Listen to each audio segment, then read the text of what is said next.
I saw a story this week on CNN about a minister in Gainesville, Florida, who has declared September 11th of this year Burn the Quran Day. Thank you for your reaction. That was mine. This guy is a minister at a non-denominational church called the Dove World Outreach Center. He said all kinds of disparaging, insulting, inaccurate things about Islam that I'm not going to repeat from this pulpit. His message is about hate and fear. And I can assure you, there is nothing in the Gospels, there is nothing in the teaching of Jesus Christ that says anything about burning the holy texts of other traditions. It is not there. The proposed burning of the Quran is obscene. It is not the work of peace. It is not the work of understanding. It is not the work of building bridges. It is insanity. Now, the good news is there are a lot of groups, a lot of churches, even the National Association of Evangelicals, who are condemning this action and urging the church to cancel their event. A conversation about God demands grace and openness, a willingness to learn, to have our own ideas challenged, our convictions questioned. These are the hallmarks of humility.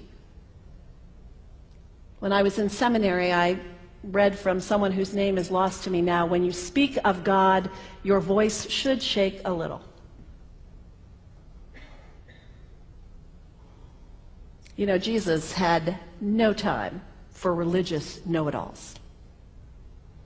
He saved some of his harshest criticism for church leaders, for the Pharisees, the religious leaders who were so certain about who was out and who was in, who was holy and unholy, clean and unclean. Jesus was forever taking all this religious certainty and turning it on its head. And we can only imagine what Jesus would have said about Pastor Terry Jones and his Burn the Quran campaign. I think he would say, this has got to stop. Followers of Islam believe that the Quran is a collection of revelations received by the Prophet Muhammad from God about 1400 years ago. They believe that Muhammad was the last of a series of prophets and teachers and messengers that included Adam, Moses, Jesus, Abraham, all names revered by us as well. The word Islam means peaceful surrender to the will of God.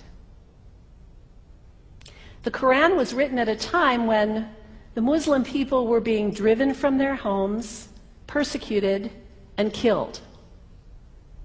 The Old Testament was written at a time when Jewish people were being driven from their homes, persecuted, and killed. And religious scholars will tell you that most holy scriptures have stories of war and violence in them. Throughout history, most faiths have used these texts to justify violence. And if there's anyone in this room at this moment who's thinking that I've got it wrong, after church today, pull out your Bible and look up Psalm 137. And you'll see that our own text has passages that can make us uncomfortable. But also, like the Bible, the predominant message of the Quran is of peace and care and loving God, justice, care for the neighbor, care for the stranger. In the Bible, we have thou shalt not kill. In the Quran, we have whoever kills another, surely he is killing all of humanity. And whoever saves the life of another, surely he saves the lives of all humanity. These are words of peace, words of faith, words that could save the world if we would take them to heart. The second thing you could do, the next time someone sends you one of those emails demonizing Islam, delete it. Don't forward it. Don't participate in the stereotyping. Don't give in to your fear. It's okay to be a little afraid. We all have those emotions. Just don't give in to it. Don't sign on for it. Don't focus on this tiny group of extremists who commit acts of violence. Focus on the hundreds of millions of Muslim people in the world who are people of faith, whose priorities and concerns and families are not so different from your own. And third, when you think of Muslim people, think of individuals. Think of the professor at Ohio State. Think of the engineer at Honda. Think of the teacher at the elementary school down the street.